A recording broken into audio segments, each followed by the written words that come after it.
जो भी छात्र छात्राएँ अभी 2024 यूपी बोर्ड का एग्ज़ाम दिए हैं इंटरमीडिएट के,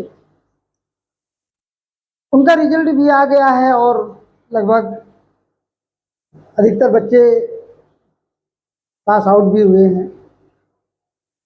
आज का ये जो वीडियो है उन सभी छात्र छात्राओं के लिए है जो यूपी बोर्ड का एग्ज़ाम यानी इंटरमीडिएट यूपी बोर्ड का एग्ज़ाम दिए हैं और पास आउट हो चुके हैं।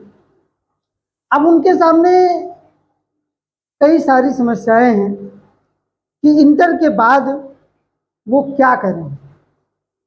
इंटर के बाद वो क्या करें, तो आज के इस वीडियो के माध्यम से हम आपको बताएंगे कि इंटर के बाद आप जो है कौन कौन से रास्ते आप चुन सकते हैं, किन किन आप रास्तों पर चल करके अपने जीवन को बेहतर बना सकते हैं, एक आप अपनी ज़िंदगी को एक शानदार बना सकते हैं। तो चलिए शुरुआत करते हैं आज के इस टॉपिक की। उसके पहले आप अगर हमारे चैनल पर नए हैं तो solution with Rajesh sir channel को सब्सक्राइब कर लें, लाइक करें, दोस्तों में शेयर करें और वीडियो का नोटिफिकेशन सबसे पहले आपको प्राप्त हो उसके लिए बेल आइकन को ज़रूर प्रेस करें, यानी घंटी वाला बटन ज़रूर दबाएं। तो ये रिक्वेस्ट है आपसे, आदेश नहीं है ना, सभी से।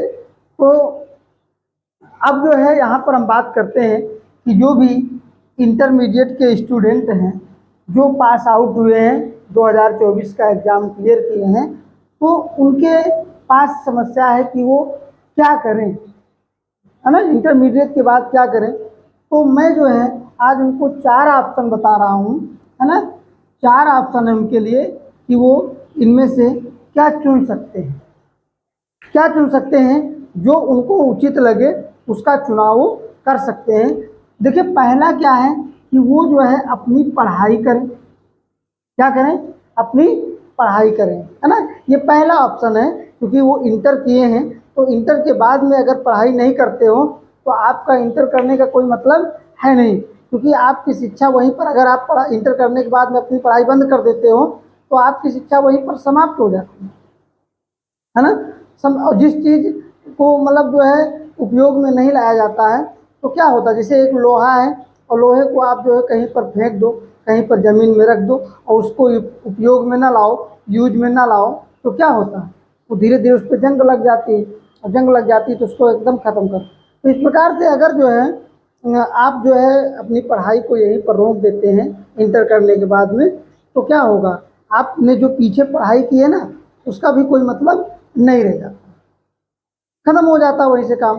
तो अपनी पढ़ाई को जारी रखें, है ना, पढ़ाई जारी रखें, है ना।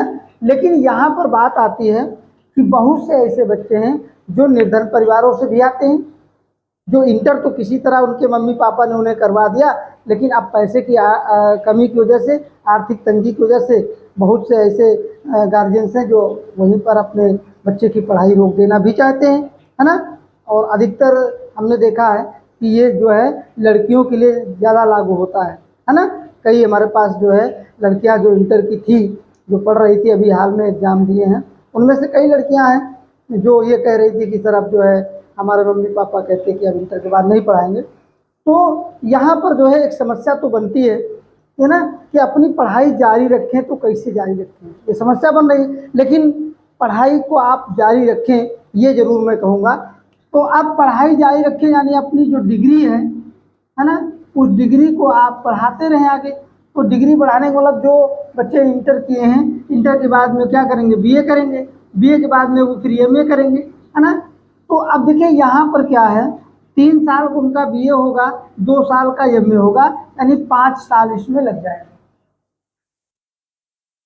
5 साल लग जाएंगे। उसके बाद में क्या करोगे, बीए की डिग्री ले लोगे, एमए की डिग्री ले लोगे, उसके बाद क्या करोगे, ये भी तो देखना है ना।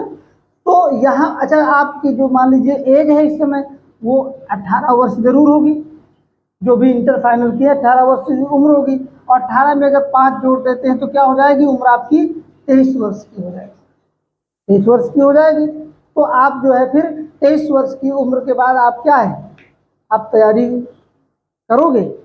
बहुत कम लोग ऐसे हैं जो आगे जो है अपनी तैयारी कर पाते, क्योंकि जैसे आपने इंटर के बाद में क्या है, इंटर के बाद में अपनी पढ़ाई जारी तो रखी, तो 3 साल वो अपना बिताया, 2 साल वो बिताया, 5 साल आपने, उसके बाद में आप तैयारी करोगे तो 2-3 साल तो आपको तैयारी में फिर लग जाएगा ना।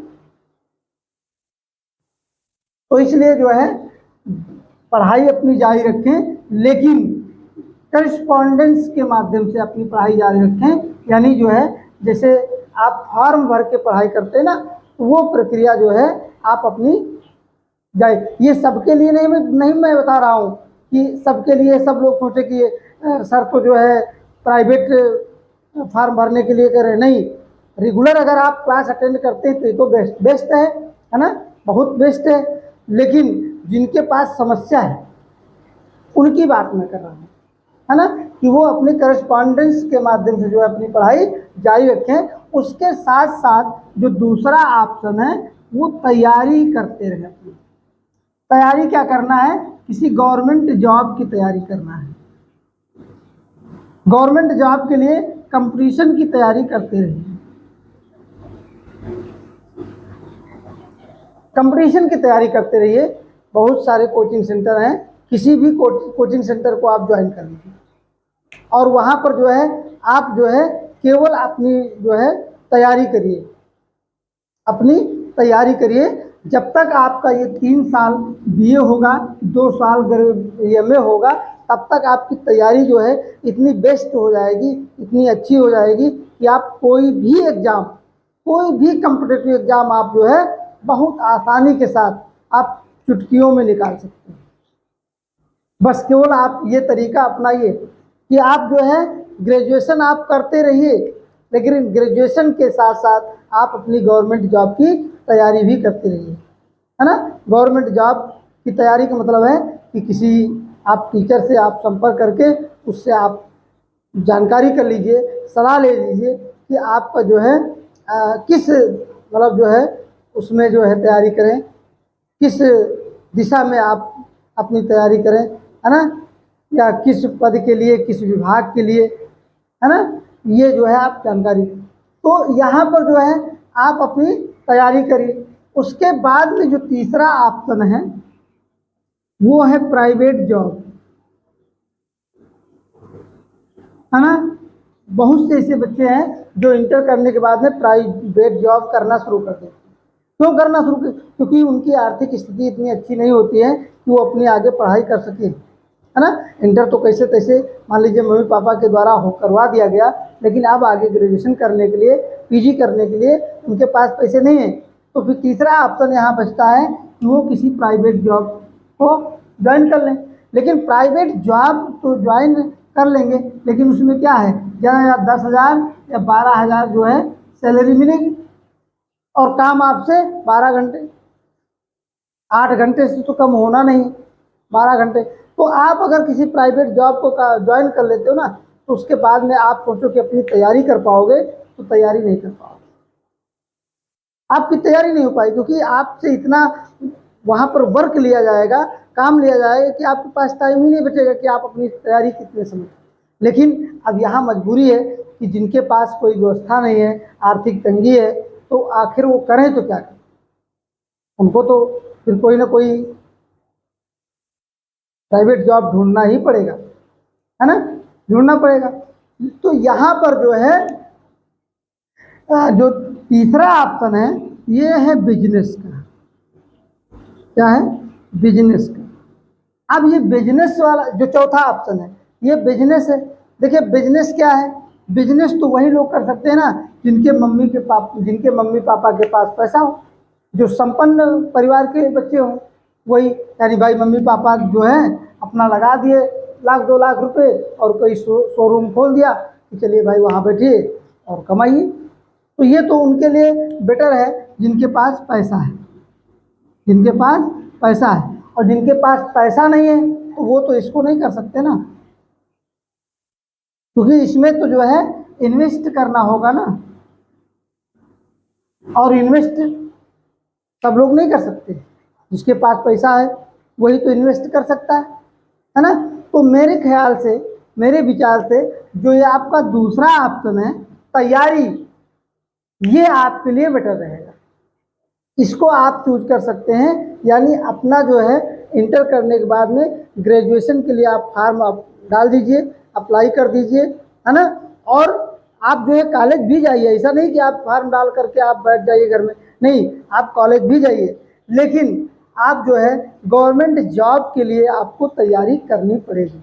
आप गवर्नमेंट जॉब की तैयारी करना शुरू कर दीजिए, कंपटीशन की तैयारी करना शुरू कर दीजिए। बट इसके लिए आपको एक काम और करना है बेटा, मेहनत करना पड़ेगा, मेहनत करना पड़ेगा। और उसके लिए आपको सही दिशा की जरूरत है। आप देखिए, मेहनत तो सभी करते हैं ना, एक मजदूर भी करता है, एक गधा भी करता है ना, लेकिन प्रयास जो हो सही दिशा में हो, मेहनत सही दिशा में हो, तब आप जो है आगे सफल हो सकते हैं, है ना। मेहनत आप करें लेकिन सही दिशा में हो, डायरेक्शन आपका सही हो, तब जो है आप जो है सही हो। तो ये जो है तैयारी वाला जो ऑप्शन है, ये हमारे हिसाब से ज़्यादा बेटर रहेगा कि आप अपना जो है ग्रेजुएशन भी करते रहिए, ग्रेजुएशन के साथ साथ आप अपनी तैयारी भी करते रहिए। कोचिंग सेंटर ज्वाइन कर लीजिए और वहाँ पर जो है बड़े अच्छे ढंग से आप मेहनत करके आप तैयारी करिए। जब तक आपका ग्रेजुएशन कंप्लीट होगा तब तक आपका जो है आपकी जो तैयारी है इतनी बेटर हो जाएगी, इतनी बढ़िया हो जाएगी कि जो है आप कोई भी कंपटीशन का एग्ज़ाम बड़े आसानी के साथ जो है हवा में चुटकी बजा के निकाल सकते हैं। तो मेरे द्वारा जो आपको जानकारी दी गई उसके लिए आप कितना सहमत हैं, संतुष्ट हैं या नहीं, आपको अच्छी लगी या नहीं अच्छी लगी, इसके लिए हमें कमेंट करके ज़रूर बताएं। मिलते हैं अगले वीडियो में, तब तक के लिए नमस्कार।